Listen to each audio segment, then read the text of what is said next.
Well, I should do it like this more often. Okay. Hi.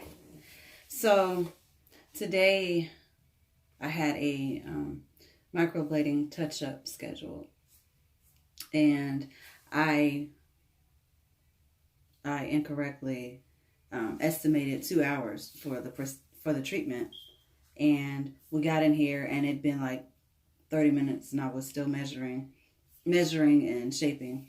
Her eyebrows grew all the way in. It has been 4 weeks though. Um, So I told her, got good news and bad news. And part of the news is that we have to reschedule um, the appointment so it could be a microblading appointment with enough time to properly touch them up. Because 2 hours, I got that number from, other artists referring to an appointment where the retention level was high, and her retention was about 20%, which she was really happy about, which is awesome.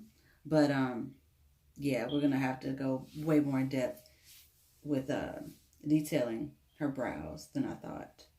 The good news about that also is that she wanted a thinner shape, and because she didn't have good enough retention with them being the shape that I gave her before, which was just a little bit wider than what she wanted. So I can go back in there and I can make those slimmer for her. So I know she's going to be really pleased. We had to push that appointment back though. After my last treatment, I came in here and I got my camera and I recorded a video and I told you everything about how I felt. And I went to post it and it didn't. It wouldn't go through. Like, that's the first time a video has ever not worked for me. But happened last time, so I'll just keep you. I hope I don't have food in my teeth. I had it so. I'll just keep you posted, with what goes on after that one, because I really want to share all the things that come up emotionally. All the videos that I saw on YouTube about microblading artists are either talking about how much money you can make, or a technique, or how good an educational program is. Ouch! I cut myself on my lamp earlier, but it's another story. But yeah, I want to get into documenting the emotions of the process, because that's something that I didn't know to look for. It's something that I didn't know to. I didn't know we're going to be such a big part of this process. Now I am trying to figure out how to move forward in my with my endeavors, because for me, well, I guess period, momentum is very important. And once you get things going, once you have your audience's attention, once you have prospective clients, that needs to continue to flow and to continue to move. And I've stopped and started and stopped and started. And so now I'm trying to figure out, how do I switch this? How do I what do you don't turn a lever. What do you do to a lever? How do I crank the lever and get this flow going so that it'll stay? Um, Still building my licenses and my certificates and licenses and um, credentials in that manner, but I'm practicing every day, and so this has to be moving along.